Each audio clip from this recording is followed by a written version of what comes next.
Nom d'un clito. Nom d'un clito. Nom d'un clito. Nom d'un clito. Nom d'un clito. Nom d'un clito, le podcast qui se fout des tabous. Une exploration sans filtre ni excuse de la santé sexuelle au féminin et au masculin. Des témoignages intimes, des récits de vie, des interviews d'experts et d'expertes, des conseils et une communauté où ta voix compte. Je suis Céline Guillan, facilitatrice de l'univers Nom d'un clito. Aujourd'hui, j'ai l'immense plaisir d'être accompagnée de mes 5 premières papoteuses et je vais te les présenter. J'ai Aurélie, coucou Aurélie. Coucou. Émilie, salut Émilie. Bonjour. J'ai Chris aussi. Hello. Hello Chris. Sama Hello. et Servan. Hello. Coucou. Alors, avec mes papoteuses, on va discuter d'un thème qui, j'imagine, va parler tant aux hommes qu'aux femmes et probablement à pas mal de personnes. Le couple comme norme.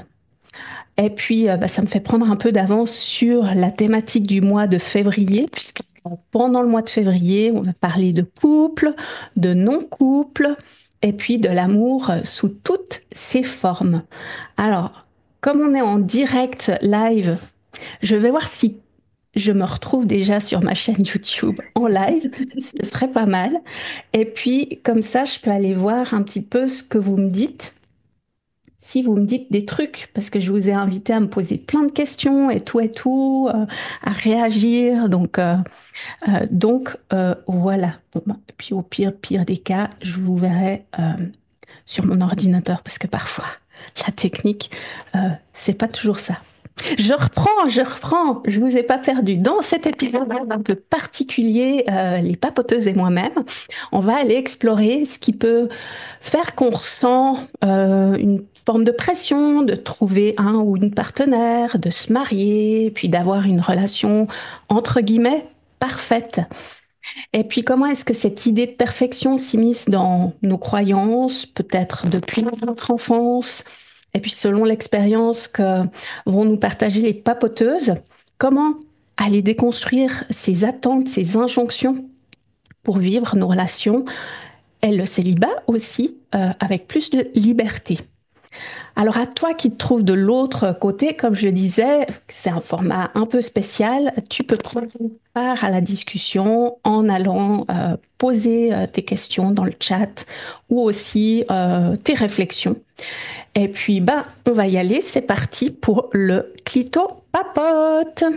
Alors ma première question, c'est quelles sont les premières idées ou images liées au couple qui vous viennent à l'esprit quand vous repensez à votre enfance? Et puis je vais vous donner des exemples, comme ça va vous parler peut-être un peu plus.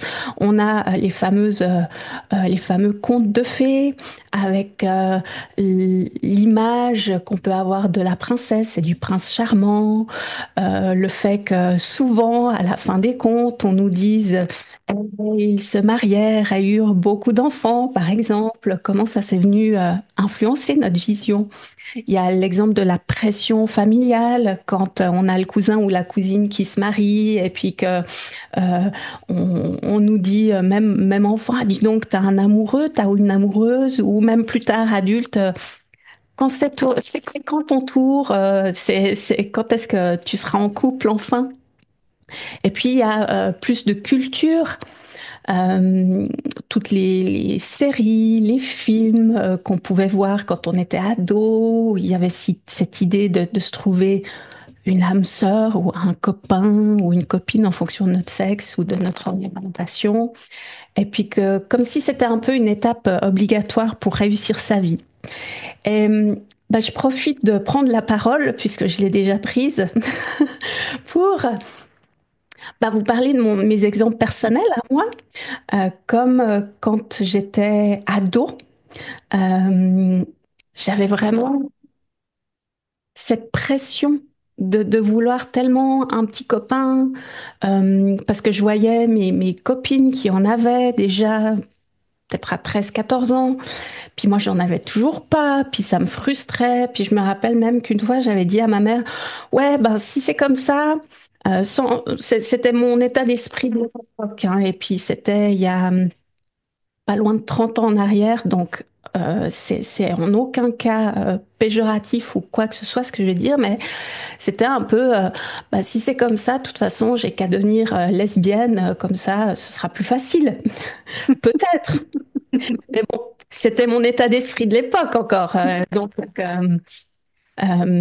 voilà, un petit peu. Et puis ça a fait que plus tard, j'ai quand même accéléré vraiment les choses. J'ai fait en sorte que bah, dès que j'ai eu un premier petit copain, bah, j'ai quasi tout fait d'un coup, quoi. Parce que c'était comme un fardeau de ne pas avoir de petits copains. Et puis, je me sentais vraiment en dehors du truc. Donc voilà ce que ça a évoqué pour moi. C'est pas vraiment mon enfance, plus mon adolescence, mais je suis curieuse d'entendre vos partages. Alors, sauf erreur, Émilie, tu avais levé la main en premier. Non, Aurélie. Aurélie. Alors, Merci du coup pour cette question. Merci pour ton partage, Céline. Alors moi, j'aimerais aborder le sujet des contes de fées, en tout cas ceux de la petite Lily quand j'étais petite. En fait, ces contes de fées, ils racontent comment on se rencontre et cette belle histoire de rencontre. Et je trouvais ça excitant, palpitant. Je trouvais ça vraiment très, très chouette. Seulement, et qu'est-ce qui se passait? C'est-à-dire, une fois que le couple est formé, on disait juste, l'histoire se termine et là, en gros. Ils vécurent heureux et eurent beaucoup d'enfants. Si bien que quand je jouais à la Barbie et avec Ken, en fait, j'allais jusqu'au mariage. Mais après, je me disais, bon, à quoi bon l'histoire? Je ne sais pas quelle histoire créer ou c'est pas palpitant, ça me paraît pas excitant ou je sais même pas ce qui se passe après, mais ça m'a pas l'air quelque chose que je sais faire. mhm, Et ça, vraiment, ça me marquait, en fait. Qu'est-ce qui se passe après le mariage? Ou qu'est-ce qui se passe après ce conte de fées et comment on peut vivre bah, un conte de fées ensuite, par exemple. ouais. Oui, puis j'imagine qu'il y a aussi le modèle des parents en fonction du modèle de couple que forment les parents. Bah, tu vas projeter, puis imaginer que ça peut être la même chose. Donc, si c'est bien, c'est bien. Puis si c'est moins top top, ben, voilà, ou tu vas peut-être est-ce qu'à cet âge-là, tu compares déjà, je ne sais pas, mais avec des copains, copines qui ont des parents, et puis voir un peu comment ça se passe, que c'est peut-être différent de chez toi. Donc, ouais, merci en tout cas pour ton partage, Aurélie. Merci. Merci. Et puis, bah, en fait, toutes les mains, elles sont toutes rangées. Alors, excusez-moi, mesdames, si je vous donne pas la parole dans l'ordre. La première que je vois, c'est Émilie. Je pense qu'il y avait quelqu'un juste avant moi. C'est pas Chris? Oui, Alors, ouais, vas-y. vas-y, Oui, Chris. mais c'est pas grave, il n'y a pas de. Mais alors, vous écoutez, ça, vous avez été que deux à parler, et ça me met plein de trucs déjà, tu vois. Donc, alors, on va rester d'abord concise sur la représentation, moi, par rapport à mon enfance et ma jeunesse. Euh, alors, moi, c'est vraiment très, très différent parce que j'ai été élevée dans une éducation et particulièrement stricte, chrétienne, chez les témoins de Jéhovah. Et donc, à ce niveau-là, eh ben, le couple, c'est pour la vie, et puis c'est pas avant un certain âge, et puis tu fais rien avant. Donc, Mhm, ça veut dire que moi, l'idée d'avoir un petit copain, une petite copine quand j'étais adolescente, comment dire que c'était absolument interdit, même mhm, d'y songer. Ça construit quand même aussi les choses parce que forcément, quand j'étais vraiment plus petite, je me rappelle en maternelle avoir eu un amoureux qui me donnait la main, etc. Mais après, en grandissant, ben, j'ai commencé à être emmenée dans ces réunions et dans cet univers-là, ça s'est vraiment posé. Et donc, ce que j'avais autour de moi, c'était des modèles de couples mariés ou des femmes célibataires, des hommes célibataires. Ma mère était divorcée, donc je n'avais pas de représentation de couple pour moi. J'ai été élevée par mes grands-parents jusqu'à mes 7 8 ans. Donc c'était vraiment, pour moi, il y a eu l'image du couple au travers des contes, des histoires, des films, et en même temps, une certaine forme aussi de regard, un peu d'un pas de côté, un peu la position méta en coaching, tu vois, c'est ce côté d'observer ce qui se passait autour et dire, OK, bon, ben moi, de toute façon, je peux rien faire pour l'instant. Alors, ça n'empêchait pas de tomber amoureux, ça n'empêchait pas la frustration, mais ça crée aussi cette image de trouver la personne parfaite avec laquelle j'allais construire ma vie en restant dans cet univers-là, chose que j'ai quittée à 16 ans. Mais, et où j'ai pris un petit copain à ce moment-là, évidemment.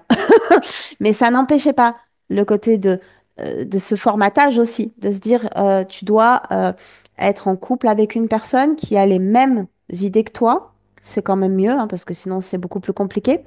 Et en même temps, euh, il y avait cette histoire aussi de positionnement de la femme par rapport à l'homme. Enfin, tout cet univers qui formate et contre lequel, des fois, dans ma tête, c'était pas tout à fait OK, hein. Je disais, ça coince un peu quand même. Mais ça n'empêchait pas, du coup, bah, peut-être la transgression quand tu tombais amoureuse et puis d'avoir envie de peut-être de cacher des choses et de faire des choses comme ça. Donc, c'est vrai que euh, entre ce qu'on voit à la télé et l'univers dans lequel on grandit, on est forcément marqué. Et moi, avec le divorce de mes parents, mon père qui s'occupait pas du tout de moi, donc c'était très compliqué d'avoir cette image-là. Et, et ouais, c'est hyper intéressant. Et quand je vois ce que tu disais, Aurélie, par rapport au fait, qu'est-ce qui se passe après le... Ils se marièrent, il y a eu beaucoup d'enfants. Euh, on le voit encore aujourd'hui. Et dans mes démarches, je suis tombée sur des stats, mais il y a quand même 7 couples sur 10 qui regrettent de ne pas avoir une préparation à l'engagement à la vie à deux aujourd'hui. Parce qu'en fait, on ne sait pas sorti des histoires de la télé ou des histoires familiales, des modèles qu'on a pu avoir, qu'ils aient été extrêmement épanouissants ou pas, qu'on ait envie de les reproduire ou absolument pas. En fait, on ne sait pas effectivement ce qu'il se passe une fois qu'on est tombé amoureux et qu'on commence la vie à deux. C'est quoi le mode d'emploi? Et comment ça se passe au premier obstacle, au premier truc, etc. Et c'est pour ça que c'est compliqué, je pense aussi. Mhm. Ouais. Merci, Chris. C'est vrai ce que tu disais. Je pense que c'est peut-être pas forcément que chez les témoins de Jéhovah qu'il y a cette idée de le couple, c'est pour la vie. Maintenant, ça change peut-être un peu, hein, mais malgré tout, l'idée, c'est que si tu te maries, c'est pour la vie et que ça met aussi une forme de pression. Et puis, on en parlera un petit peu tout à l'heure. Donc, merci vraiment pour ça, Chris. Alors, c'était à qui? Émilie. Émilie! Cette fois, tu vas parler, Émilie. Quelle patience.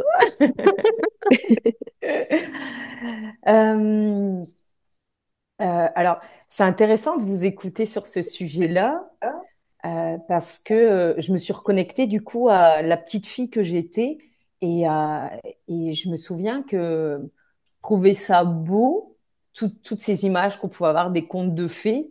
Par contre, je me sentais pas du tout concernée, mais vraiment pas du tout. C'est-à-dire que pour moi, c'était, comment dire, comme quelque chose d'extérieur à moi, en fait. Je me sentais vraiment pas du tout concernée.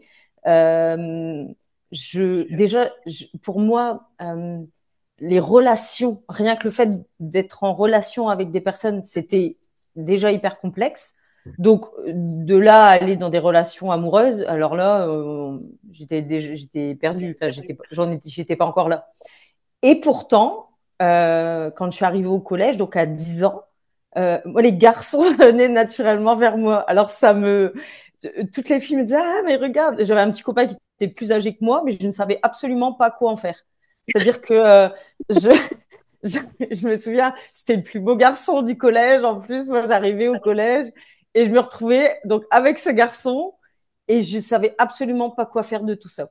C'est-à-dire que j'étais là avec lui et je ne savais pas. J'étais complètement perdue. Donc, et j'ai eu beaucoup de relations comme ça au collège parce que après, les garçons venaient naturellement vers moi. Moi, je disais, ah, ok, bah, c'est cool. Mais je discutais quasiment pas avec eux.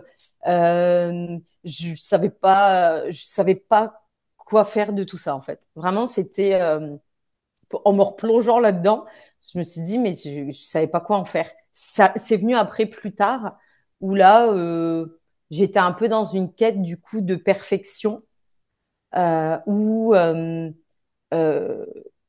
je pensais qu'il fallait être parfaite pour être en couple. Et donc, il fallait renier tout ce que j'étais pour pouvoir accéder au couple. Donc, Mhm. j'ai renié toutes mes particularités, tout ce qui faisait que j'étais moi, pour avoir ces relations. Donc, au bout de 3 ans, ben, ça n'allait plus et toutes mes relations ont duré 3 ans. Et, et ouais, en fait, j'ai toujours vu ça comme quelque chose. En fait, je le ressentais pas vraiment à l'intérieur de moi. J'étais comme coupée de la relation à l'autre, de l'amour, etc. Donc, Mhm. et il m'a fallu des années et des années pour conscientiser tout ça et de déconstruire finalement ce schéma que j'avais construit et pour revenir dans cette quête de qui je suis et non pas de je veux être avec quelqu'un. Mm. Ouais. Ah, c'est hyper intéressant ce que tu amènes aussi, Émilie, parce que bah, déjà, ça m'a fait penser à deux choses.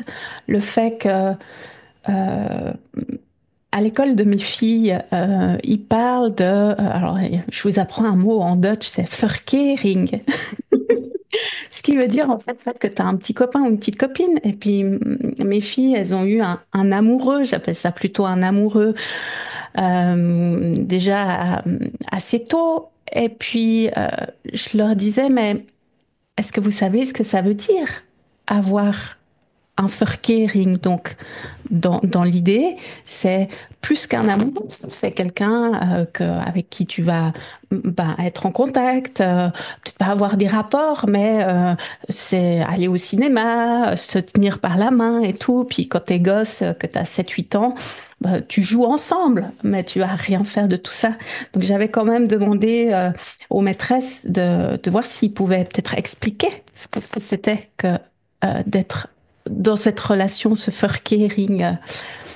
Et puis, ce que tu disais d'autre aussi par rapport à, à vraiment cette attente, ouais, qu'il peut y avoir. Euh, donc, ces deux points que tu as soulevés qui sont vraiment, ouais, qui mettent un point intéressant. Merci, Émilie. Merci à toi. Alors, Servan, est-ce que c'était toi après? Oui, c'était Yes. moi. Vas-y, Servan. Euh, Moi, quand tu posais la question et que je me remémore quand j'étais jeune ou adolescente, évidemment, je l'ai conscientisé bien, bien après, mais je vois à quel point j'avais une croyance hyper, hyper ancrée de il faut être en couple. La question ne se posait pas. Enfin, pour moi, le mythe de la vieille fille avec ses chats, c'était vraiment la loose intégrale. Enfin, c'était ce qui évidemment a complètement, enfin, aujourd'hui j'ai complètement bouleversé ces fausses croyances de l'époque, mais c'était hyper ancré alors que j'avais, je sais pas, 13, 14, 15 ans. Donc c'était être en couple et clairement, dans ma tête, c'était être en couple hétérosexuel. Les autres options étaient pas, faisaient pas partie de mon champ à l'époque. Il y avait une notion d'exclusivité qui était plus qu'évidente, ne se questionnait même pas. C'était forcément avec cohabitation, donc vivre ensemble, même acheter une maison ensemble. Et il y avait vraiment, alors moi, c'est pas avec le chien parce que je ne suis pas plus branchée que ça d'avoir un animal, mais vraiment, on achète une maison ensemble et on fonde une famille. Et donc à 15 ans, je me souviens que je mettais des oreillers sous mon pull en me disant, ah, à 18 ans, je serai enceinte. Bon, à 18 ans est arrivé, j'ai fait ouf, on va peut-être attendre encore un peu. Mais j'avais dit, bah, à 20 ans. Puis à 20 ans, je fais, à 22. Puis à 22, je fais, ouais, non, mais on va se calmer. Mais du coup, il m'a fallu quand même vraiment du temps pour déconstruire ça. Et pour moi, c'était une évidence que je ne pouvais pas être pleinement heureuse, pleinement épanouie dans ma vie si j'étais pas en couple et si j'étais pas maman. Et pour moi, les deux sont vraiment très, très liés. Mhm. Et du coup, c'était extrêmement fort et il m'a fallu vraiment longtemps pour déconstruire ça ou plutôt pour questionner ce qui venait d'une norme sociétale et ce que moi je choisissais. Et là, ça change tout en fait. Parce que tout ce que j'ai dit, enfin, si on a envie d'être en couple, que ça soit hétéro ou non, que ça soit exclusivité ou non, que ça soit cohabitant ou non, enfin, tout est OK. Mais est-ce que vraiment c'est mon choix? Et clairement, oui, Euh, il m'a fallu longtemps et même dans un couple qui a duré très longtemps, bah enfin, pour moi, on était installés, on avait des enfants, enfin, donc je ne questionnais pas, je ne pensais même pas qu'on pouvait questionner en fait. Et suite à des recherches, au féminisme, merci, hein, à plein de choses comme ça qui sont arrivées dans ma vie, pouvoir questionner ça et faire des vrais choix, pour moi, ça a été un changement radical dans ma conception du couple et dans ma conception du bonheur et de ce que je peux m'apporter et par quel biais. Mhm. Ouais. Merci, Servane. C'est vrai que c'est assez fou de voir comment on va même pas, comme tu le disais, se questionner sur d'autres options, d'autres possibilités, parce que parfois on est tellement pris dans cette unique solution et ce formatage, je dirais, que ça nous coupe vraiment d'avoir ces ressources pour aller voir ailleurs, pas forcément dans le couple, mais aller voir ailleurs ce qui est possible ailleurs, autrement. Ouais. Merci, Servane. Avec plaisir.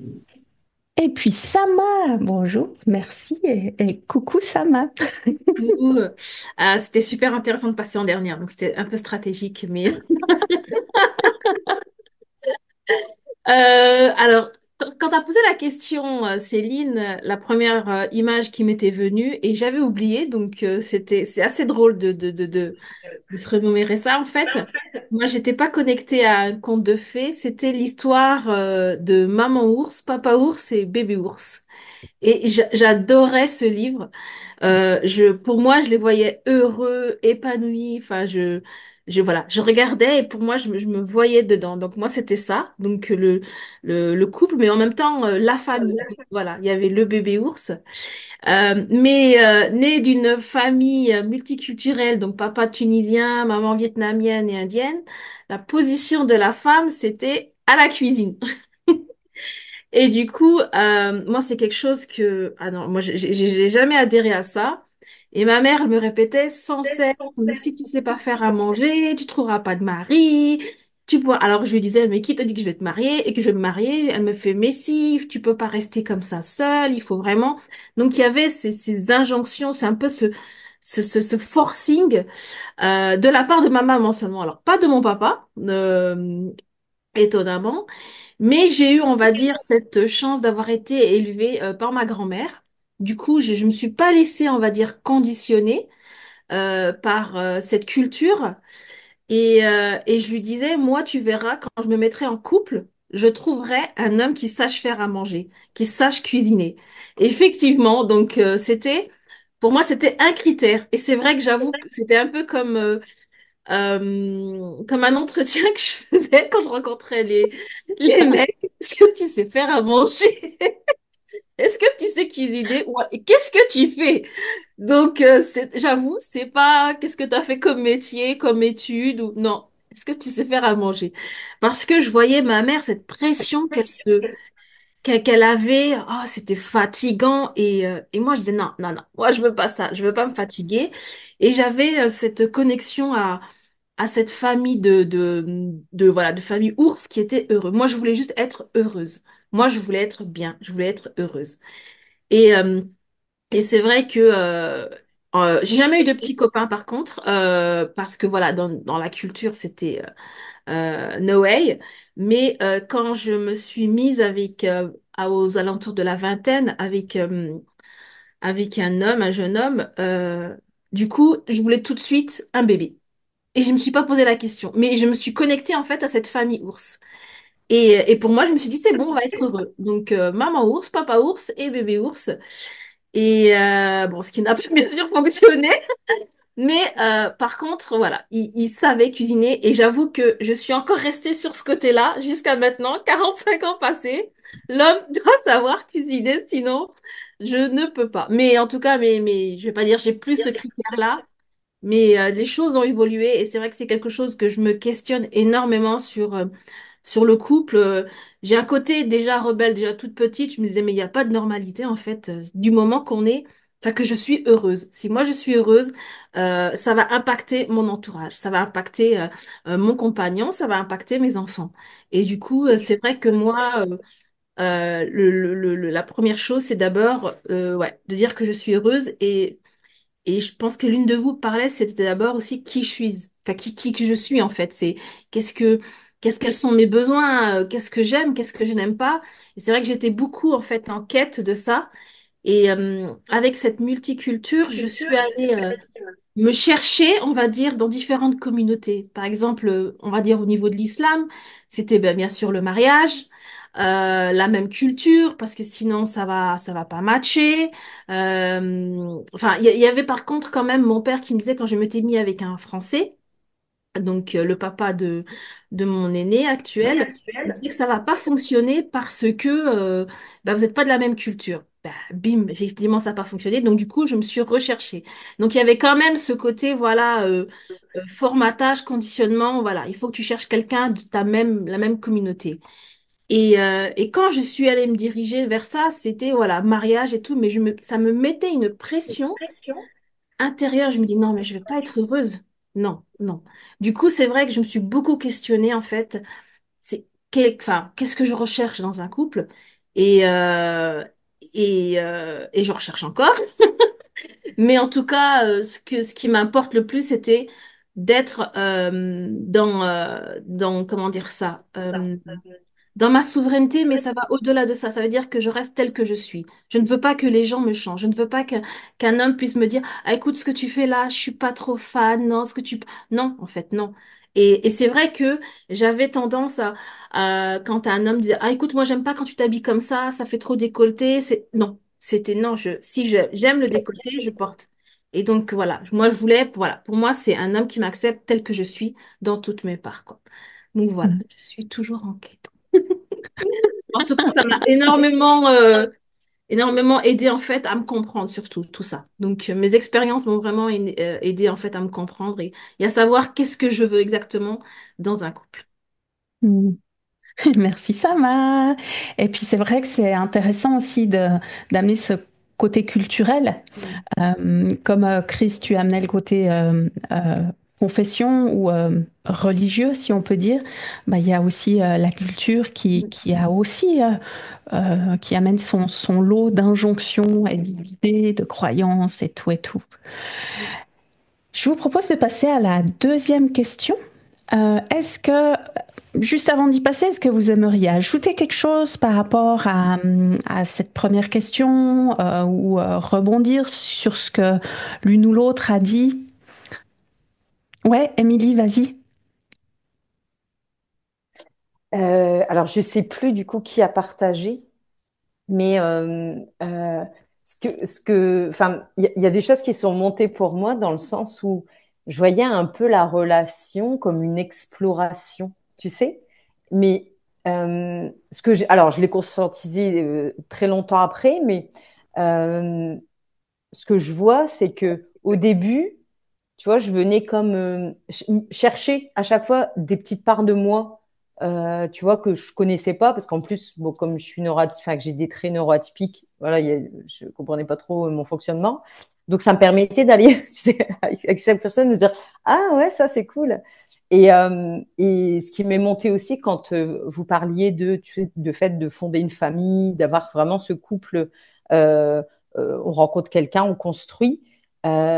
C'est venu me chercher parce que j'ai jamais, euh, pour le moment, en tout cas, eu cette volonté-là d'aller dans une relation pour construire une famille, mais plus de l'exploration dans le sens où moi, à 13 ans, j'avais un petit copain, une petite copine.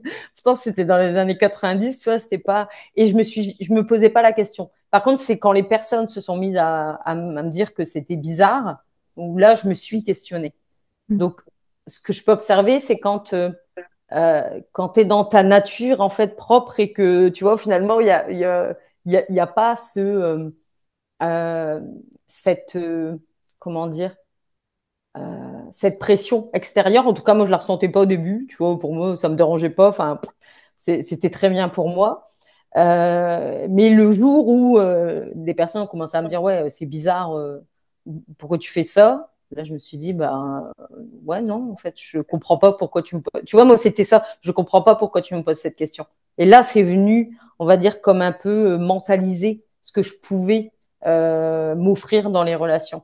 Et c'est ça qui est venu un peu casser dans mon élan, finalement. Voilà, j'avais juste un partager ça. Nom d'un clito, abonne-toi et like tes épisodes favoris. Merci Émilie. Bah, ça me permet d'enchaîner sur la question 2 parce que la question c'est pensez-vous que cette norme du couple parfait, ce qui rejoint un petit peu ce que tu disais juste à l'instant Émilie, influence vos choix ou la manière dont vous percevez vos relations et si oui, comment? Et je vais vous amener quelques exemples.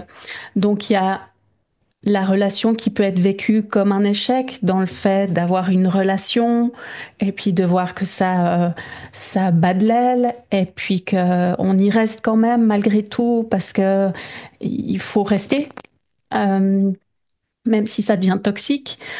Il peut y avoir aussi les réseaux sociaux encore qui nous amènent une forme de pression où tu vois des gens qui sont dans une relation soi-disant idyllique, mais bon, que peut-être derrière c'est un petit peu le cacaboudin, et puis on voit pas tout. Malgré tout, on voit ce qu'on voit. Et puis, il peut y avoir aussi cette forme de célibat qui peut être mal perçue parce que tout le monde n'est pas à l'aise d'être célibataire et puis il peut y avoir cette impression d'être hors norme dans une société où il faut être en couple ou en tout cas c'est mieux d'être en couple. Donc, qu'est-ce que ça vous évoque à vous, cette question? Vas-y, Émilie.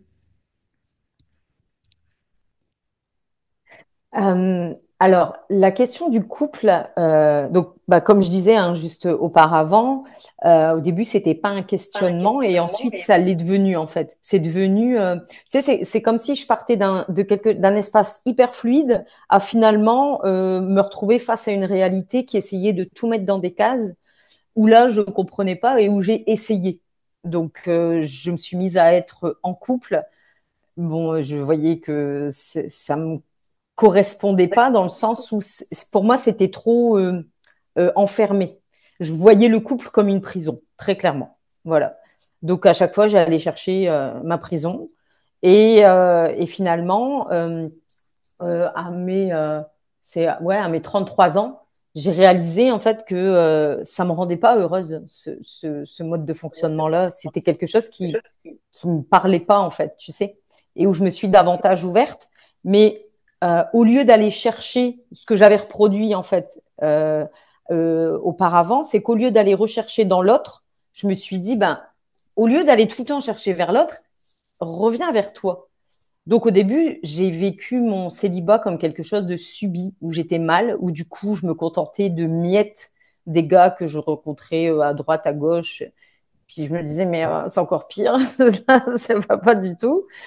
Et pour au final, comment dire, explorer le célibat, mais non pas à partir d'un espace où je manque de quelque chose, mais d'un espace où je reprends finalement tout ce qui m'appartient à moi avant de pouvoir être complète dans une relation.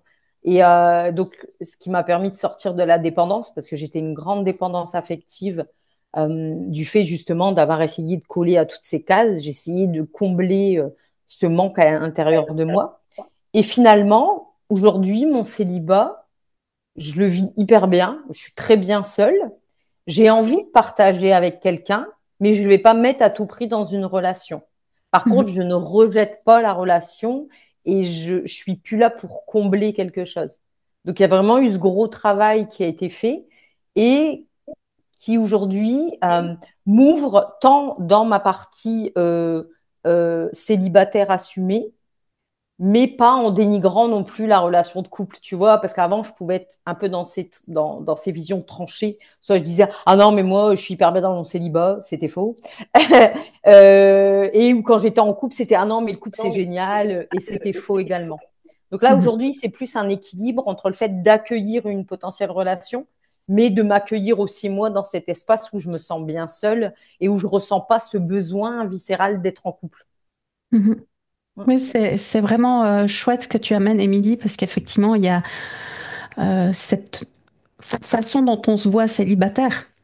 Et comment on le voit? Est-ce que c'est une catastrophe ou est-ce que c'est une opportunité de prendre soin de soi, d'apprendre à se connaître et puis de se remettre au centre de sa vie après, enfin avant de partir dans une relation qui sera, à mon sens, qui part sur des belles bases parce que ça, c'est un truc, c'est vrai que si chacun, avant d'aller en couple, avait la possibilité de se questionner sur qui il est, de savoir quel est son propre fonctionnement, ses besoins, bah, ça éviterait de projeter sur l'autre dans le couple et puis de partir dans des relations toxiques ou ce genre de choses.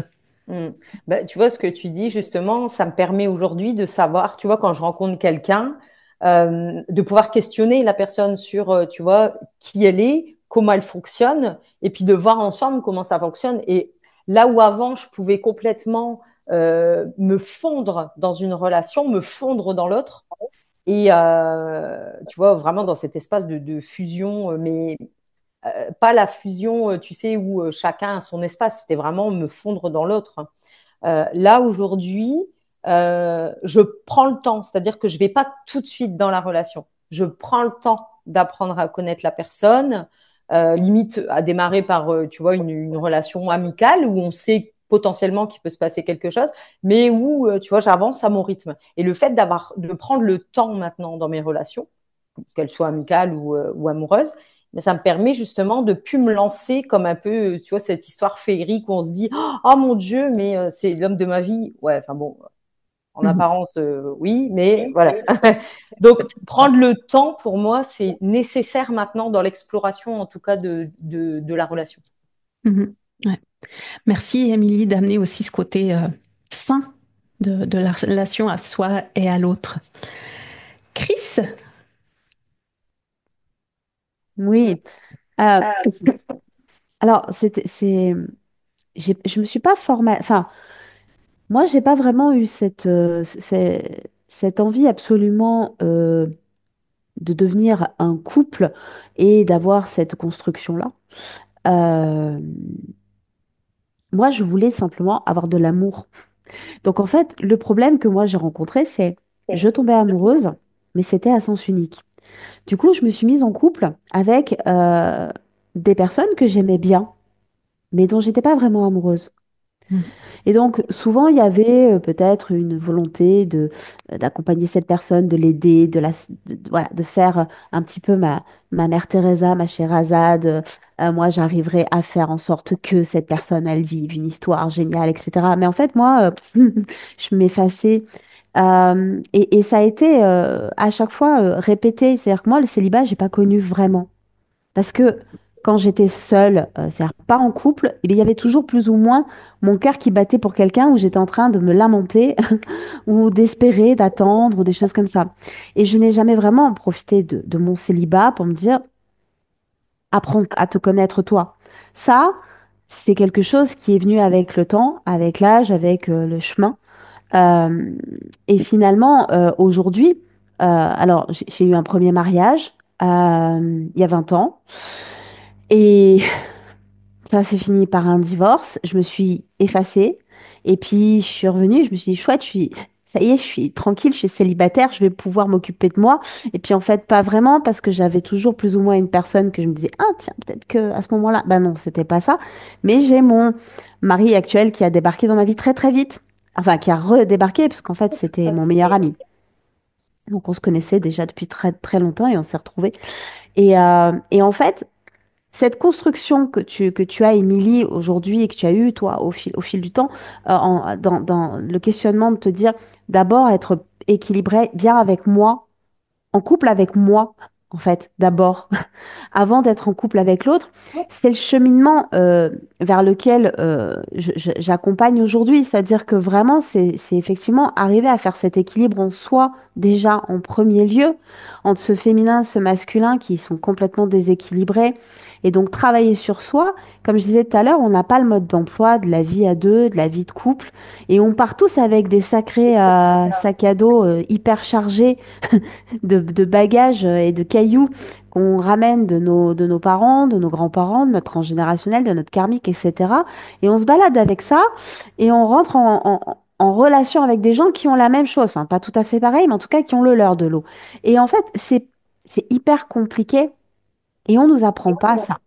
On nous apprend pas à vivre d'abord en couple avec nous-mêmes pour pouvoir ensuite regarder l'autre et se dire, tiens, et moi, je prends souvent l'image du verre.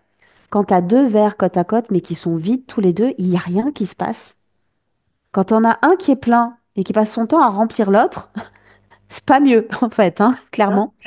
Par contre, si tu as les deux qui sont pleins, qui sont équilibrés, qui ont travaillé sur eux et qui cherchent à se remplir ou à remplir un troisième ensemble, ça va déborder, ça va rejaillir sur les autres.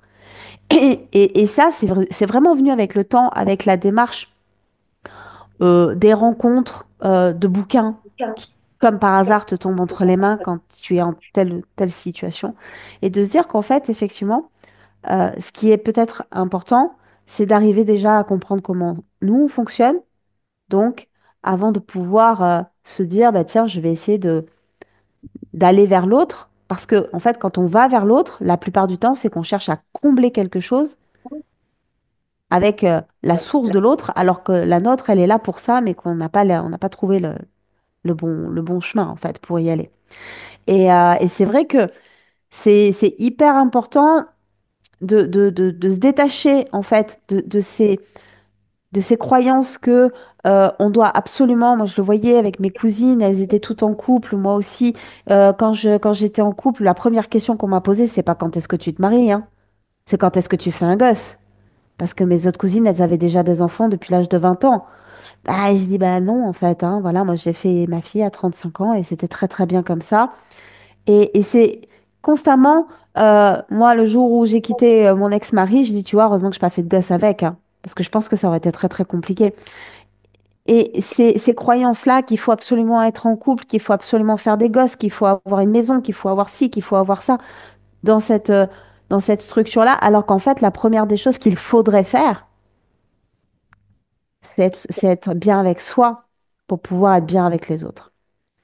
Et ça, je crois qu'effectivement, bah, en tout cas, moi, c'est le chemin que j'ai fait en étant en couple, en vivant mes histoires, en vivant des histoires, des séparations, même dans mon couple avec mon mari l'année dernière, l'année d'avant. Ça va faire 2 ans. Ça passe vite le temps. Mais courte, mais intense, hein, cette séparation qui, d'un seul coup, t'as remis un petit coup dans la gueule en disant, mais en fait, où est-ce que tu es là-dedans, toi? Mm. Quand est-ce que tu te remets au centre, toi, de ta vie? Et aujourd'hui, c'est ça, c'est le leitmotiv, c'est d'abord, c'est moi d'abord, en fait. Moi d'abord, et après on verra. Mm. Et en fonctionnant comme ça, il y a cet équilibre qui s'instaure et qui fait que bah, du coup, le rapport, il n'est pas le même avec l'autre. Parce que aujourd'hui, c'est ce que je disais à mon mari, mais que j'entérine de plus en plus, c'est moi, je veux pas avoir besoin de toi. Moi, je veux avoir envie d'être avec toi. C'est différent. Si je n'ai pas besoin de toi pour vivre, pour refaire ma vie, j'ai un boulot, j'ai une voiture, j'ai ci, j'ai ça, je n'ai pas besoin de toi. Par contre, j'ai envie d'être avec toi pour qu'on avance ensemble et qu'on crée ensemble quelque chose qui soit différent de ce à quoi on nous a habitués dans les histoires de couple basiques. Mais oui, le célibat, c'est quelque chose que je n'ai pas vécu, ou en tout cas pas longtemps, pas suffisamment longtemps, mais que je vois autour de moi, où j'avais une de mes cousines qui était célibataire et qui était en déprime parce qu'elle était célibataire et qu'on était toutes en couple. Et ben voilà, ben elle a quelqu'un maintenant, elle va devenir maman. Enfin, je veux dire, c'est génial, mais il faut prendre le temps de laisser les choses se faire aussi, je Mm. pense. Ouais. Merci, Chris. Ouais, c'est, tu soulèves aussi plein de points intéressants. Donc, merci pour ta contribution. Et après, j'ai Sama. Yes. Alors moi, je me rappelle, je parlais de la première pression que j'ai eue du couple dite normale. Donc quand j'ai eu mon premier enfant et que là où je me sentais plus en phase avec son papa, donc j'en ai parlé à mes parents et ils me disaient mais non, Sama, tu peux pas, patiente, tu vas rendre malheureux ton fils. Tu sais, une maman, ça sacrifie, hein, c'est ça. Donc, tu peux pas te permettre ça. Ça va être difficile. Surtout que mes parents, ils ont divorcé. Donc, ma mère aussi, elle rajoutait, regarde, moi, c'était difficile. Et, euh, et donc, j'ai vraiment patienté, pas longtemps, hein. Parce que je me retrouvais chaque nuit, mais j'étais en larmes. Je me disais, non, mais c'est pas ça d'être heureux, c'est pas ça, je suis pas bien. Donc, c'est vrai que ça, sur ce côté-là, ça a été difficile pour moi, de mon premier divorce. Du coup, je disais, je reste pour mon fils, mais jusqu'au moment où en fait, c'était un matin, je me réveille et donc j'avais pleuré presque toute la nuit. Et puis ensuite, après, donc quand on a encore des restes, je dis non, mais ça va pas, je suis horrible le matin, c'est pas non, non, je veux pas être comme ça le matin, moi je veux pas être horrible. Du coup, là, j'ai entamé une procédure de divorce. Et moi, après, donc, mon deuxième mariage, donc, je me suis séparée. C'est là que je me suis dit, bon, maintenant, je me concentre sur moi et je me cherche. Donc, là, voilà, qui est Sama, en fait, sans être en couple, quoi. Donc, j'ai été longtemps, des années célibataire. Et bien sûr, aux yeux de ma famille, même de mon entourage, que mes anciens, on va dire, amis ou amis encore actuels, bah, c'était pas normal. Est-ce que ça va pas? Quelque chose qui cloche? Est-ce que tu es heureuse? Est-ce que t'as trop maigri? Et donc, à un moment donné, même mon entourage commençait à chercher des hommes pour moi. Donc, tiens, moi, je connais quelqu'un, il va bien te correspondre. J'ai dit, non, non, mais vous, c'est bon, on a mythique hein, pour ça, j'ai pas besoin de ça. Donc, mais il y avait une pression. Et je me disais qu'à ce moment-là, quand c'était que ma famille, mes oncles ou mes tantes, eh ben, c'était OK. Je leur disais oui, oui, oui, ou papa, maman. Mais quand c'est mes amis qui ont commencé à vouloir me présenter et c'était différent, hein, différents hommes, je disais, c'est peut-être quelque chose, c'est peut-être moi qui cloche, en fait. C'est peut-être moi qui suis pas, entre guillemets, normale. Il y a peut-être, où on me mettait, on me faisait culpabiliser, mais tu vas finir seule. Donc, tes enfants, ils vont grandir, ils vont te laisser. Quand tu seras malade, qui c'est qui va s'occuper de toi? Donc, c'est là que, si je puis dire, j'ai commencé en fait à chercher, mais alors que moi, j'ai jamais cherché en fait. Voilà, les couples venaient à moi, entre guillemets, les hommes venaient à moi, mais quand j'ai commencé à chercher, j'ai cherché en fait pour combler un manque, mais même pas mon manque à moi, mais le manque des autres. Et du coup, c'est là où je puis dire, en fait, j'ai fait des mauvais choix et ça n'allait pas. Et ça amplifiait encore le fait que bah, je suis pas normale. C'est quelque chose qui cloche. Donc, si à chaque fois, et c'était en l'espace de moins d'un an, trois hommes où je disais non. Et donc, on me disait, mais tu vois, ça m'a. Enfin, il y avait cette pression-là de dire que c'est pas normal que tu sois célibataire. Et si ça fonctionne pas avec un homme, même deux, trois, c'est que c'est toi qui cloche. Et pour ça, j'avoue, je remercie quand même cette expérience-là parce que ça m'a quand même permis d'aller voir un thérapeute, de voir ce qui cloche. Mais en fait, ce qui cloche, c'est pas moi, c'est les injonctions, c'est cette société, l'éducation. Et du coup, là, je me suis retrouvée, en fait. Et là, c'était génial. Donc, c'est pour ça que je remercie quand même toutes ces expériences, entre guillemets, et je me suis retrouvée. Donc, pour moi, le célibat, je le vis pleinement bien, épanoui, et en fait, plus personne. Je pense que j'acceptais pas inconsciemment ce célibat. Mais le jour où j'ai commencé à accepter, en fait, d'être pleinement moi-même et heureuse et d'être bien aussi avec mes garçons, eh ben, on m'a plus embêtée.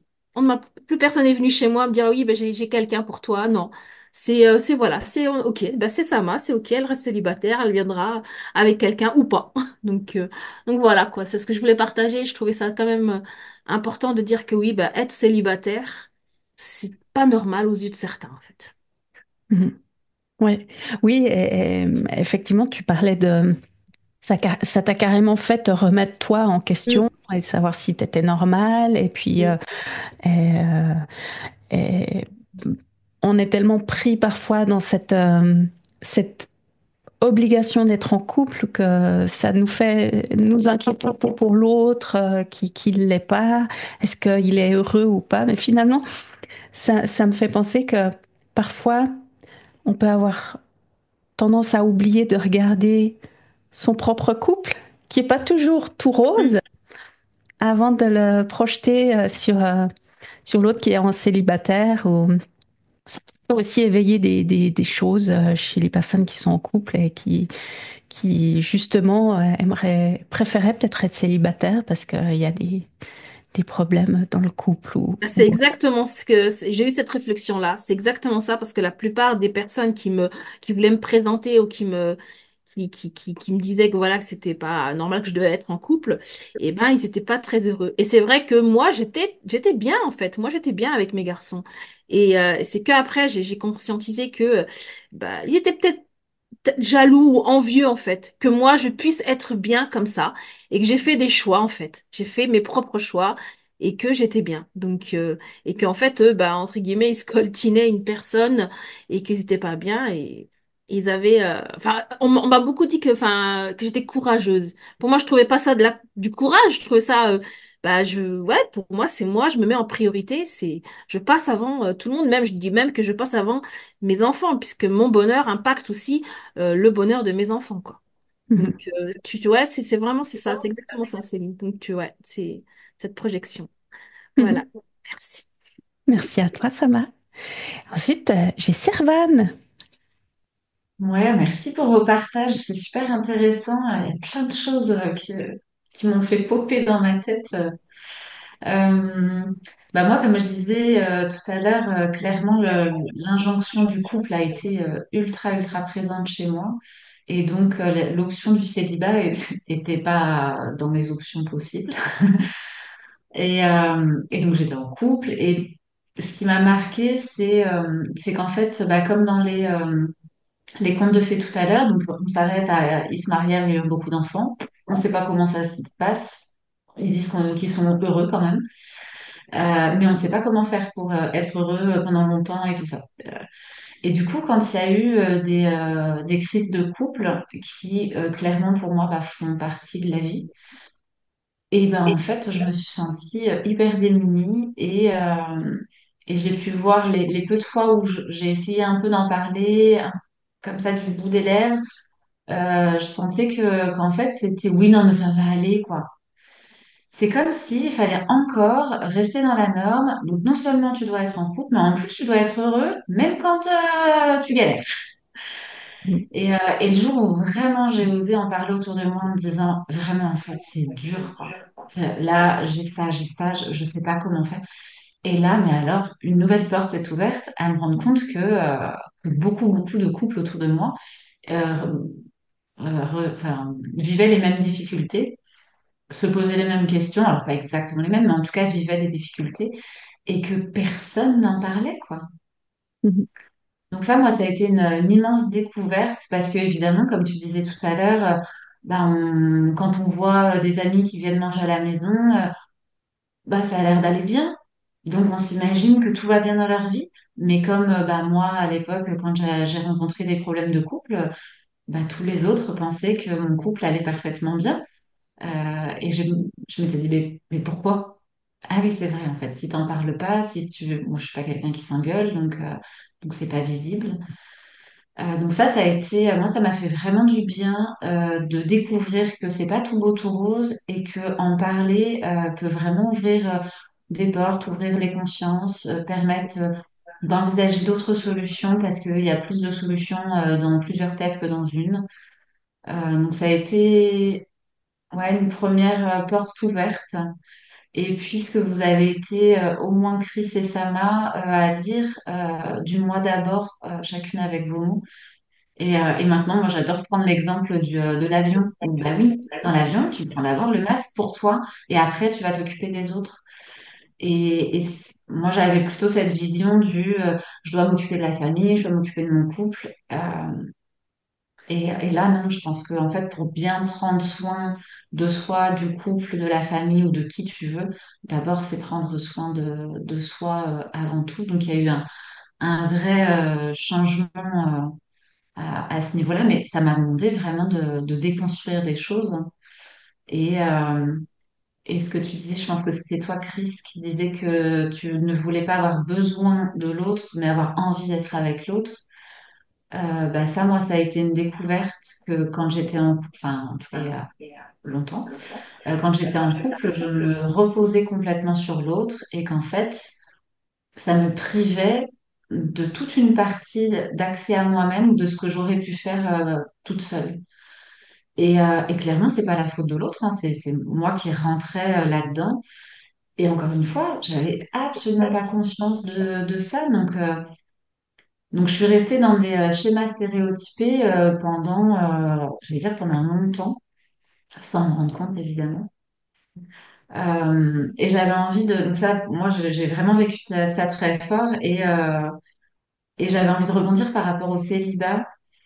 Quand il y a une crise dans le couple, que tu te retrouves célibataire ou on te demande si tu as refait ta vie. Alors, moi, c'est une phrase. Oh là là là. Oh. En fait, ma vie n'est pas défaite, que je sois en couple, pas en couple, enfin, ça va, je suis entière, je suis complète. Et donc ça fait partie des phrases quand même qui sont, bah, qui encore une fois mettent une norme sur il faut être en couple, puisque sinon tu n'as pas refait ta vie. Ça veut dire que ta vie est défaite quand même. Enfin, c'est fort comme mot. Et ce que tu disais tout à l'heure, Céline, que le célibat, c'est chouette parce que ça permet d'être avec soi-même avant tout et pouvoir après être en relation à l'autre. Moi, je vois beaucoup autour de moi alors, c'est beaucoup de femmes, notamment féministes, et qui en fait disent, mais c'est pas en attendant d'eux, c'est j'ai envie d'être célibataire, je ne m'empêche pas d'être en relation, mais je ne veux plus être en couple. Et donc c'est complètement choisi, assumé. Et comme tu disais, Sama, à partir du moment où c'est assumé, et ben en fait plus personne vient les faire chier avec alors quand est-ce que tu nous présentes quelqu'un et quand est-ce que gna, gna, gna. Parce que justement il y a quelque chose qui est hyper ancré comme tous les choix qu'on peut faire, hein. Tant que c'est un peu comme ça, bah, les autres viennent un peu titiller. Puis une fois que c'est bien ancré, en fait, il n'y a plus de questions. Et je trouve ça vraiment intéressant de voir que le célibat, c'est pas une case, un peu comme une station de gare en attendant d'arriver au terminus, quoi. Et où le terminus serait forcément d'être en couple. Ça peut être un choix et que ça soit temporaire ou pas. Et effectivement, je pense que ça bouge dans notre société, mais qu'il y a encore du chemin à faire pour que ça soit, je veux dire, une vraie option parmi les autres et qu'on puisse l'entendre comme tel et non pas comme une période transitoire. Mhm. Voilà. Ouais. Merci Servan. Ouais, aussi, tu as soulevé plein de choses justes et comment tu parlais de comment quand ça va pas si bien que ça dans un couple, tu peux te sentir démuni parce que tu sais pas que dans les autres couples, ça va peut-être pas non plus si bien que ça, puis que bah, parfois on n'a pas le mode d'emploi, on sait pas et t'as tellement bien fait d'en parler et de te libérer de ça pour pouvoir avancer finalement. Ouais, merci. Avec plaisir. Et puis Aurélie, à toi. Nom d'un clito, le podcast qui se fout des tabous. Ouais, merci pour vos échanges à tous, à toutes qui sont très très riches. Euh, Moi, j'aimerais reparler des normes. Moi, la norme, alors déjà, quand j'étais petite, vous l'aurez bien compris, je comprenais pas, pour moi, le mariage, ça devait être une fin puisque ça se terminait ici. Et en fait, je remercie cette petite Lily parce que je pense que ça a tout de suite construit en moi des solutions pour être heureuse, à deux ou seule d'ailleurs. Mais pour être heureuse, c'était, je crois, du coup, mon leitmotiv, c'était de me sentir vivante et que ce soit pas une finalité, en fait, de grandir ou d'être à deux ou de se marier. Et du coup, j'ai commencé par être dans les normes. Et petit à petit, je me suis démoulée. Mais moi, ce dont je m'aperçois, c'est que à la fois mes périodes de célibat ont été des périodes où je me suis rencontrée, mais chaque couple dans lesquels j'ai été ont été aussi des rencontres pour moi de ce que je voulais et de ce que je voulais plus. Et à chaque fois, ça me permettait un petit peu d'évoluer là-dedans, jusqu'à créer, ou en tout cas à vivre le couple que j'avais envie de vivre, même s'il est remodelé régulièrement, ou en tout cas reconstruit, recréé, changé, évolué régulièrement. Mais moi, mon leitmotiv, c'est de me sentir vivante dans tout ça. Et qu'on soit célibataire ou qu'on soit en couple, pour moi, c'est une question d'évolution, peu importe qu'on choisisse de le faire à deux ou toute seule, c'est de quelle manière on a envie d'évoluer et de se construire. Et que je pense que c'est normal qu'il y ait des moments en solo et que c'est normal peut-être qu'il y ait des moments en duo et peut-être que des fois ça va être que en solo et puis peut-être que ça va être que en duo. Mais je crois que, en tout cas, c'est comme ça que je vois moi les choses aujourd'hui et que je les voyais de cette petite Lily là de 5 ans qui joue à la Barbie. C'est que c'est une question de comment je me sens en vie, comment je me sens vivante et comment j'ai envie de vivre dans tout ça. Et, euh, et en fait, peu importe, je pense, quelle manière on le fait. Euh, mais moi, je sens en fait que j'ai toujours eu cette créativité en moi de me sortir de ces normes dès lors que je me sentais morte dedans. Donc, chez moi, c'est pas une question de normes ou pas, c'est comment je me sens vivante dans tout ça et qu'est-ce que je choisis de vivre de tout ça. Et en fait, je le vis extrêmement bien. Et les gens autour de moi ne me posent très rarement de questions. Je pense qu'ils m'ont posé rarement de questions quand j'étais célibat, ils m'ont posé rarement de questions quand je suis en couple. Parce qu'en fait, c'est la manière dont je le vis, je pense, qui ne les cautionne même pas. Mhm. Ouais. Merci Aurélie. Donc, Oui, c'est une c'est vrai. expérience en elle-même, je trouve, le couple, et c'est une expérience en elle-même d'être célibat. Et moi, j'adore ces deux expériences, vraiment. Je les aime très, très fort. Mhm. Oui, et puis ça fait quand même que tu vas t'ancrer, enfin, tu vas voir ce qui se passe pour toi et c'est intéressant de voir que c'est arrivé très très tôt pour toi, que tu as quand même déjà des enfants, comme tu savais pas trop ce qui se passait après le mariage, bah, que tu as eu ces ressources déjà petites pour créer tes Ouais, propres outils, tes propres sources et cette connexion que tu avais à toi déjà à ouais, ce moment-là. c'est ça. Mais le couple a été un vecteur pour moi. C'est-à-dire, ça m'a sorti de quelque chose où j'avais envie d'expérimenter autre chose, en fait. D'être en compagnie d'hommes pour le faire, ça m'a fait énormément grandir, en fait, de le faire à deux. En tout cas, c'est comme ça que moi, je l'ai vécu. Mm. Euh, mais ça, voilà, ça m'a fait énormément croître et grandir, même si j'ai aussi vécu, voilà, des choses moins confort. Mais je remercie aussi ces expériences-là, qu'elles soient en solo ou qu'elles soient en duo.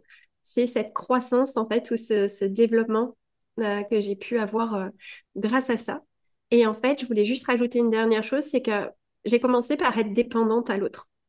Justement pour tout ça, je pense que l'autre me sortait de quelque chose ou l'autre m'a mené à vivre quelque chose que je n'arrivais pas à vivre seule.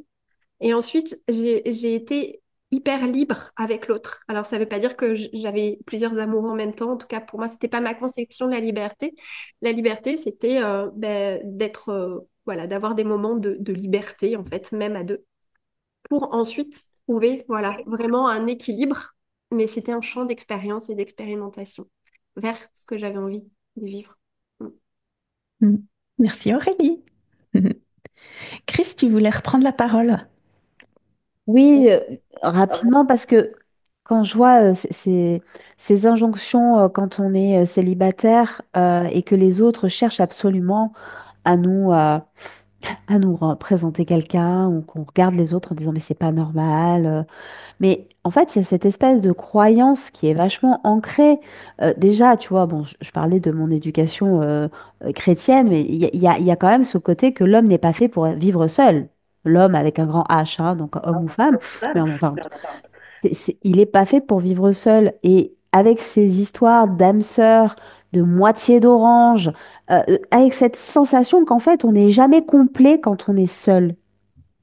Mhm. Et c'est vraiment extrêmement ancré profondément dans notre tradition, dans nos cultures et dans cet inconscient collectif qu'on se trimballe depuis 2000 ans, que en fait, on n'est pas complet si on n'est pas avec quelqu'un. Et du coup, même lorsque, effectivement, euh, il y a ce côté jaloux de dire, putain, mais elle est seule et elle s'éclate. Et moi, je suis en couple et je m'emmerde.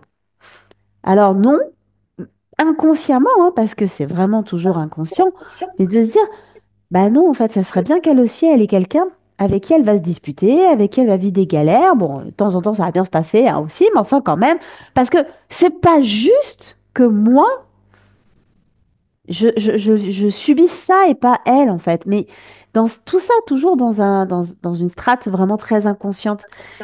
Et c'est fort, c'est extrêmement fort, tu vois, de voir ça. Et, euh, et moi, une des facettes de mon boulot, c'est quand même de marier des gens. Je veux dire, je fais des cérémonies où je marie des gens. J'en ai marié des centaines. Et je les vois dans leurs beaux atours ce jour-là et se dire des grands mots d'amour et se regarder avec des yeux et y croire. Et puis un jour, tu aperçois une information, un statut Facebook ou un message qui te dit, eh ben, en fait, 6 mois, 1 an, 2 ans, 3 ans plus tard, pouf, plus rien. Le couple s'est cassé la gueule. Et c'est pas une fatalité, mais il y a une réalité là-dedans qui est que, en fait, comme on disait tout à l'heure, le fait d'être bancal, déjà de soi, on est bancal parce nos fondations sont pas bien posées parce que bah, on apprend sur le tas. On a été élevé au biberon avec Walt Disney qui nous disait que la Belle au bois dormant, elle s'en va avec son prince charmant et tout se passe bien. Mais je ne sais pas si vous avez déjà lu le conte dont est extrait l'histoire, mais quand même, hein, la meuf, elle se retrouve à devoir se cacher avec ses gosses parce que la belle-mère, elle veut la bouffer. Je veux dire, à un moment donné, non, tout se passe pas forcément toujours très bien une fois qu'ils sont mariés et qu'ils ont eu des enfants. Mhm. Mais ça, on nous le montre pas. Et vraiment, cette déconstruction, elle est hyper importante de revenir à ce couple sacré en soi d'abord, en priorité. Parce qu'effectivement, être égoïste, se mettre en priorité, dire c'est moi qui prends le masque à oxygène d'abord, parce que sinon je ne sers à rien en fait. Si je ne suis pas moi au max de mes capacités et si je ne me connais pas parfaitement, comment je peux être bien avec les autres? Mais ça, c'est en construction. Je dirais que c'est un téléchargement en cours dans la société dans laquelle on est. Mhm. Merci, Chris. Je vais passer à la troisième et dernière question. Il nous reste à peu près une demi-heure, donc on est dans les clous, ça va. La dernière question, bah, c'est plus pour amener des potentielles solutions, une vision différente. Selon vous, quels outils ou quelles étapes peuvent nous aider à remettre en question cette pression liée à la vie de couple ou du célibat? Et puis, redéfinir ce qui nous rend heureux. Donc, on en a déjà pas mal parlé juste avant. Je vous amène quand même des exemples. Il y a redéfinir les priorités. Est-ce que je me mets moi en priorité ou est-ce que je mets une relation en priorité? Voir peut-être que on peut aussi être amis et avoir des amitiés de valeur qui nous apportent aussi autant que pourrait nous apporter un conjoint ou une conjointe.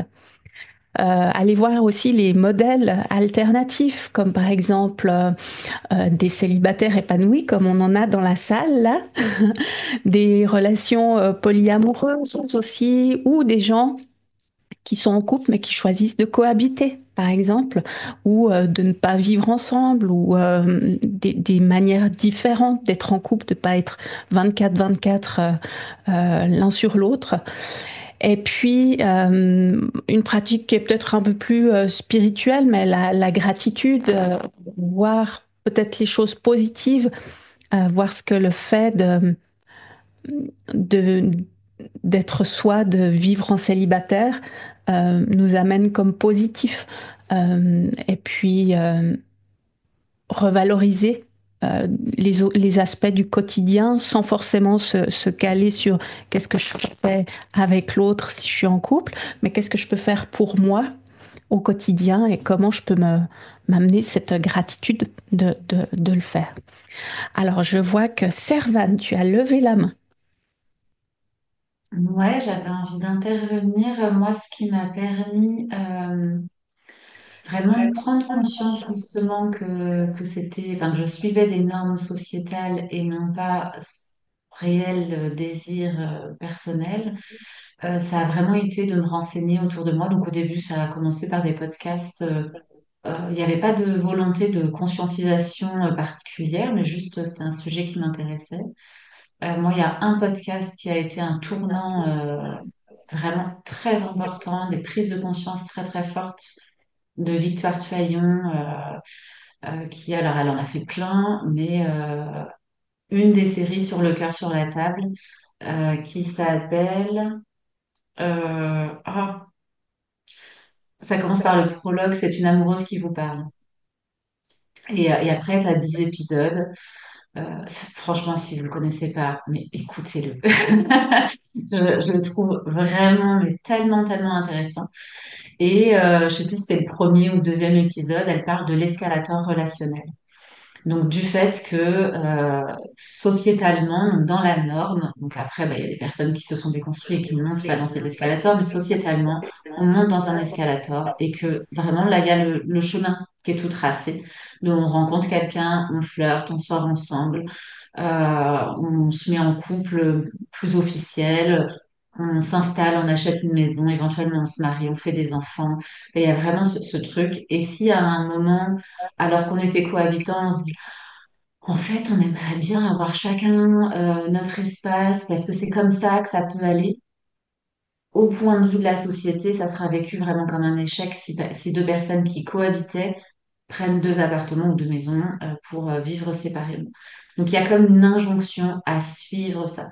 Et alors moi, écouter tout ce podcast qui déconstruit du coup tout ça, qui montre qu'il y a d'autres possibilités, qui fait des interviews, qui machin, hein, et évidemment d'autres livres, d'autres sources.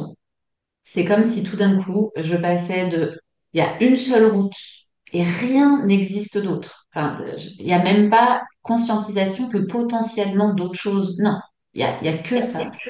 À, je découvre qu'il y a une carte du monde entière, quoi. Voilà, la carte est juste énorme. Il y a des routes plus importantes, il y a des petites routes, il y a plein de choses. Et là, tout d'un coup, c'était OK. Face à ça, bah maintenant, faut que moi je vois quel chemin j'ai envie d'emprunter et comme je disais tout à l'heure, du coup par choix et non pas parce que je crois qu'il n'y a qu'une seule route possible. Donc pour moi les ressources comme ça ont vraiment été primordiales dans ma prise de conscience et après dans ma façon de, de faire mes choix. Et du coup, forcément, en en parlant, etc., en rencontrant d'autres personnes, enfin, ça ouvre aussi à certaines rencontres et à se rapprocher de personnes qui peuvent se questionner également. Et donc, ça nourrit les questionnements des uns des unes des autres. Et donc, c'est extrêmement enrichissant. Rencontrer aussi des personnes qui ont fait des choix qui sortent des normes, qui sortent de l'ordinaire. Et après, moi, j'adore. Non, je mets des guillemets. Mais quand je rencontre des personnes et qu'on parle et qu'il y a des personnes qui ont des modes de vie un peu alternatifs, différents, souvent il y a la phrase, ah, je sais pas comment tu fais, alors moi je pourrais jamais. Mais demande pas, en fait. Enfin, il n'y a pas de est-ce que tu veux faire pareil? Et du coup, je trouve que c'est intéressant juste de se dire, OK, il y a tout un panel de possibilités et après, chaque personne voit ce qui lui parle ou pas. Mais en tout cas, ne tombons pas dans l'injonction inverse de surtout, il faut pas être dans la norme et il faut être différent. Enfin, sinon, c'est pas mieux, quoi. On refait le même schéma à l'opposé. Donc, pour moi, c'est ça, c'est sortir d'une autoroute et découvrir qu'il y a une carte merveilleuse. Hmm. Merci Servan. Et puis, effectivement, tu fais bien de le mentionner aussi, le fait d'aller chercher des ressources extérieures qui accompagnent, qui aident à voir et à appréhender les choses de manière complètement différente. Ouais. Mhm. Aurélie. Oui, merci, Sarvan. Merci beaucoup. Et d'ailleurs, je te rejoins, je pense que ça part d'une envie aussi et de besoin. Je sais pas en fait s'il existe vraiment des couples normé. Est-ce que chaque couple se ressemble? J'en suis pas certaine finalement. Peut-être il y a beaucoup plus de mini-différences dans les couples que l'on croit. Et que ce soit une norme ou pas une norme, peu importe, dès lors qu'on est bien, qu'on est heureux et que c'est notre équilibre. Et puis je pense que ça peut se réécrire puisqu'on est des êtres d'évolution. Donc je pense que les couples peuvent évoluer en même temps que l'on évolue. Moi, j'ai la chance, en fait, d'avoir un amoureux qui euh, fait les deux huit. Et du coup, une semaine, il est présent et on est vraiment ensemble. Et puis une semaine, bah, il est absent et c'est aussi très, très bien parce que du coup, j'ai du temps aussi pour d'autres choses dont j'ai envie. Et aujourd'hui, ça fait notre équilibre à nous. Mais je pense qu'un équilibre, il serait écrit, il se réinvente. Parfois, je pars en vacances avec mes potes, et puis lui avec les siens, puis on a aussi nos vacances ensemble. Et en fait, on est heureux parce que ben, je pense on est nous. On a des activités ensemble, des activités pas ensemble, on a des moments partagés, des moments pas partagés. Et en fait, c'est qu'est-ce qu'on a envie de vivre, nous, et qu'est-ce qui nous fait du bien. Et puis de communiquer aussi beaucoup et d'en discuter. Si jamais voilà, il y a l'un de nous qui se sent pas bien ou qui s'interroge autour de quelque chose ou qui a juste besoin d'être rassuré, sécurisé. Donc nous, on a chacun notre vision. Donc il a sa vision, j'ai ma vision de ce qu'est mon bonheur et de ce qu'est son bonheur à lui. Et puis on a notre vision commune, en fait. Et ça nous a beaucoup aidé Mhm. d'avoir finalement trois visions pour un couple. Euh, voilà. Mais moi, je ne sais pas qui on sera dans 6 mois, je ne sais pas qui on sera dans un an, ni qui on sera dans un an et demi. Mais en fait, ça serait écrit dès lors que, en tout cas pour nous, c'est dans le respect de l'un et de l'autre. Et que, enfin, en tout cas, moi, je trouve ça vraiment très chouette de le réécrire régulièrement et de se re-questionner régulièrement à deux sur ce qu'on a envie, ce qui nous ferait plaisir. Et est-ce qu'on le vit à deux, est-ce qu'on le vit solo et comment ça peut se mettre en place. Mhm. Ouais, de faire un refresh finalement, Ouais.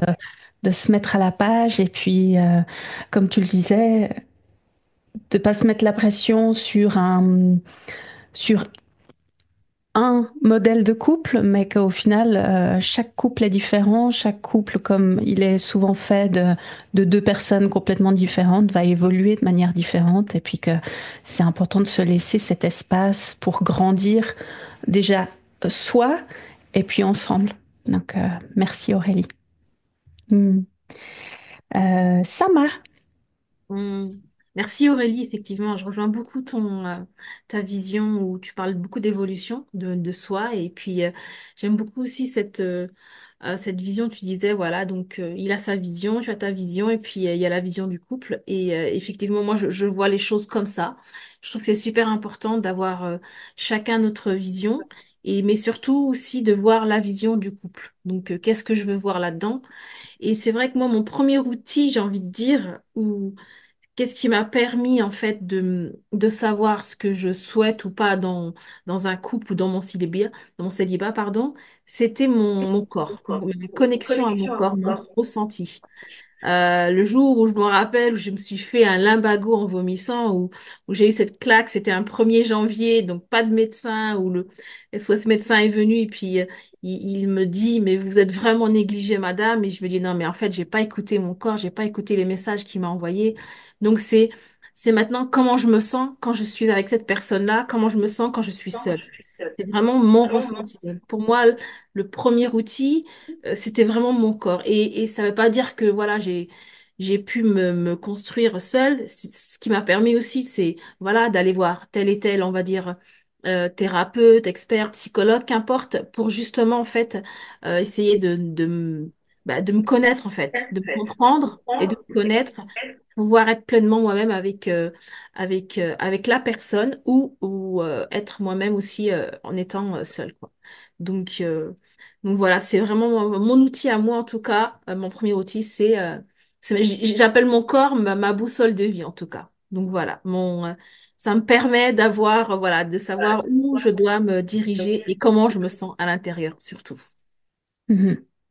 Merci Sama. Ouais, c'est vrai que c'est hyper important de savoir reconnaître les signes quand Mm. ça va ou quand ça va pas. Et puis, effectivement, tu parles de ta boussole de vie. Je voyais le baromètre, tu sais. Ça me faisait penser à mon grand-papa tous les matins appuyait qui toquait sur le baromètre pour voir s'il était bien équilibré, bien en harmonie. Donc, ouais, merci pour cet exemple, Sama.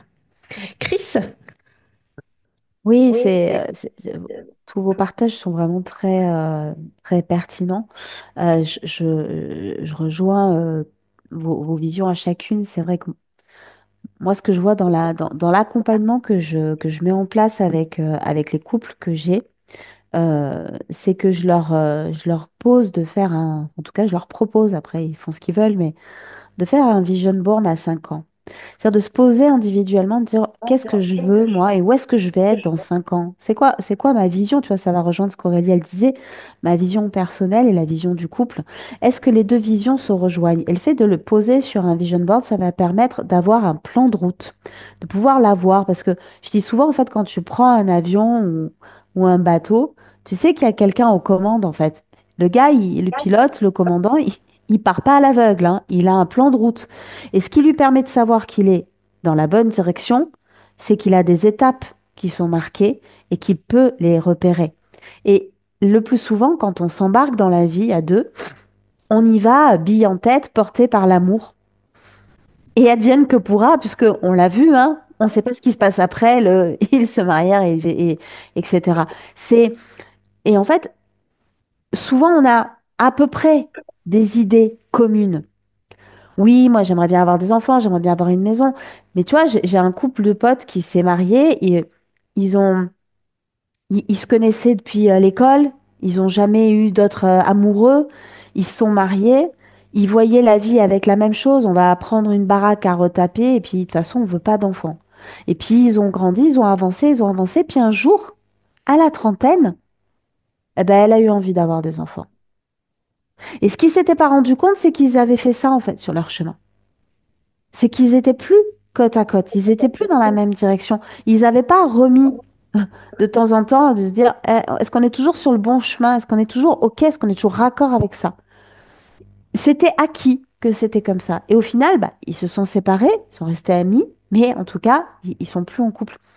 Et ça, c'est vraiment quelque chose qui est régulier finalement dans la vie de couple.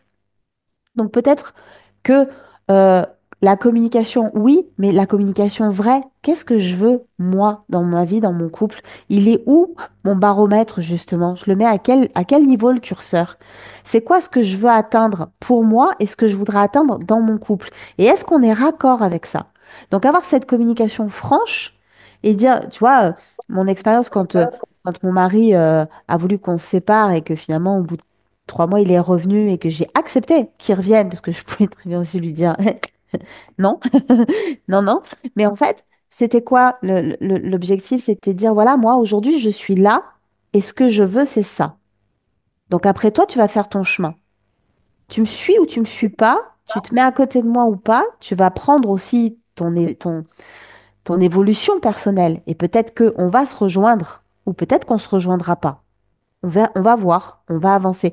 Mais c'est important qu'on ait chacun cette boussole, effectivement, et qu'on soit à l'écoute de tous les messages qu'on reçoit au quotidien et notre corps en top priorité, évidemment, parce que ça, il y a rien. Enfin, je veux dire, on le sait, hein, je veux dire, il envoie des petits coups, puis un jour, on se pète vraiment la gueule. Un jour, on est vraiment à l'arrêt parce qu'on n'a pas écouté. Et il y a un livre, moi, sur lequel j'étais tombée, une formation de bibliothécaire, donc autant dire que les livres, j'en ai vu passer quelques-uns, et comme par hasard, hein, à l'époque où ça allait pas dans mon peu d'avant, j'ai vu passer un bouquin qui s'appelle Qui aime quand je t'aime, et il est vraiment extrêmement simple à lire et plein de bons conseils, parce qu'effectivement, quand je dis je t'aime, c'est qui parle en fait? Qu'est-ce que j'attends de l'autre? Est-ce que j'attends quelque chose de l'autre? Parce que euh, c'est dans la chanson de Goldman, sache que. Il dit toujours qu'en fait, quand on dit je t'aime à quelqu'un, c'est qu'on attend que l'autre il nous dise la même chose. Voilà. C'est qu'est-ce que j'attends quand je dis à l'autre je t'aime? Est-ce que j'attends qu'il me dise pareil? Est-ce que j'attends qu'il me rassure? Ou est-ce que je suis suffisamment rassurée de moi à moi pour lui dire je t'aime sans rien attendre? Donc voilà, c'est une petite chose auxquelles j'ai pensé en vous écoutant. Merci Chris pour ton partage. Et c'est effectivement, euh, quand tu dis je t'aime, savoir de quel espace ça part et est-ce qu'on attend une réponse de l'autre côté et puis est-ce qu'on pourrait se dire à soi-même je t'aime aussi avec la même valeur qu'on le dirait à l'autre? C'est assez intéressant et quand tu parlais du vision board à 5 ans, il y a cette phrase-là, le fameux vivre d'amour et d'eau fraîche qui remontait avec cette sorte d'idéalisation de ce que devrait être l'amour à deux. Il y a plein de questionnements là qui peuvent monter et qui permettent de se repositionner un petit peu par rapport à ça. Ouais. Émilie! Oui, merci, merci pour tous pour vos partages. C'est vraiment, c'est très enrichissant. Et je sais pas trop quoi rajouter dans le sens où je me retrouve un peu dans ce que chacune a partagé, écouter son corps, revenir à soi, euh, être en capacité de se projeter aussi dans le couple, mais sans projection, tu vois, sans attente finalement. Et ça m'a, tu vois, il y a une expérience qui est montée comme ça où j'étais dans une relation où justement quand tu parles, tu sais, de s'aimer d'amour et d'eau fraîche, tout le monde nous disait qu'on était super beau, qu'on faisait un super beau couple. Et au final, bon, à l'intérieur, il y avait beaucoup de chaos. Et, et j'avais pris la décision justement de quitter. Et il me disait, mais je sais que tu m'aimes. Et je lui dis, oui, mais en fait, je te quitte pas parce que je t'aime pas, mais je te quitte parce que je m'aime moi. Et pourtant, j'étais jeune et je pense que je mesurais pas à ce moment-là ce que j'étais en train de lui dire. Mais c'est ce qui a redessiné finalement tout le cheminement enfin toute la direction dans laquelle je suis allée, parce que c'était ça hein, à chaque fois, c'était est-ce que tu t'aimes assez, est-ce que tu t'aimes réellement pour quitter une relation qui te fait pas du bien, mais parce que tu penses aimer cette personne en face de toi. Et c'est ça qui m'a aussi appris beaucoup à d'abord voir comment ça se passe pour moi. Est-ce que je m'aime? Est-ce que j'aime la personne que je suis dans cette relation? Est-ce que j'aime qui je suis quand je suis avec cette personne? Moi, c'est des éléments aussi qui viennent. Tu vois, quand j'observe euh, comment dire, des schémas que j'ai pu reproduire quand je suis avec une personne, je me dis, est-ce que tu penses que tu es à ta place dans cette relation-là? Est-ce que tu viens pas rejouer des systèmes qui finalement te disent oh c'est pas ok ça. Donc ouais c'est vraiment de partir de cet espace-là plus d'exploration. Tu vois je parle vraiment de l'exploration, vraiment d'explorer avant de se lancer corps et âme dans cette idylle nourrie d'amour et d'eau fraîche. Merci Émilie. Puis oui, d'oser, ouais, comme tu dis, oser aller à l'exploration, à la découverte de soi, oser sortir des sentiers battus, puis apprendre à faire, parce que j'imagine que c'est aussi un apprentissage, apprendre à faire les choses pour soi, pas pour les autres. Et finalement, quand on est en couple, est-ce que on se met en couple pour soi ou pour les autres, un petit peu comme disait Sama. Euh, et puis quelle attente on a de l'autre dans le couple. Enfin, ouais, c'est hyper riche et intéressant. Et je vous remercie vraiment d'avoir participé aujourd'hui. Je sais pas si vous avez un mot de la fin que vous voulez amener sans obligation, hein, juste par rapport euh, à la thématique surtout, puisque je sais que vous avez trouvé cet échange génial. Donc, j'ai pas besoin de vous. Chris. Ouais, je voulais juste terminer par rappeler quelque chose qui me semble important, c'est qu'on ne peut aimer personne d'autre plus qu'on ne s'aime soi. et que c'est un leurre que de croire le contraire quand on dit que je t'aime plus que ma vie. Non, en fait, c'est pas possible. On ne peut pas aimer quelqu'un plus qu'on ne s'aime soi. Du coup, revenir à soi. Comment je m'aime? À quelle hauteur je m'aime? Ça va te dire à quelle hauteur tu aimes l'autre. Donc, pour pouvoir bien aimer les autres, il faut d'abord bien s'aimer soi. Mm. Ouais. Merci Chris. Merci beaucoup. Bah, je vais enchaîner alors. Est-ce que par hasard, vous voulez encore ajouter quelque chose? Sinon, j'y vais. Donc, c'était le premier clito papote. Et c'est déjà fini. Et j'espère que ça aura été une belle occasion de mettre en lumière les pressions qu'on peut ressentir, puis aussi d'explorer des chemins pour se libérer de toutes ces injonctions. Merci vraiment à vous cinq d'avoir participé, d'être venus faire vos partages par rapport à vos expériences et puis à ce qui vous a aidé ou où vous en êtes aussi, vous, avec votre vision actuelle et où vous en étiez avant. Et puis, tous les clitofolk qui étaient là, merci d'avoir participé aujourd'hui. Si d'ailleurs tu regardes le replay puis que tu as envie de quand même poser tes questions, même si c'est après, ou de partager tes réflexions, tu es le bienvenu, tu peux le mettre dans la discussion. Et puis, je t'invite à rejoindre l'univers du clito sur Instagram où il y a plein de choses, toutes les infos sur les prochains clitopapotes, les prochains épisodes et tout et tout.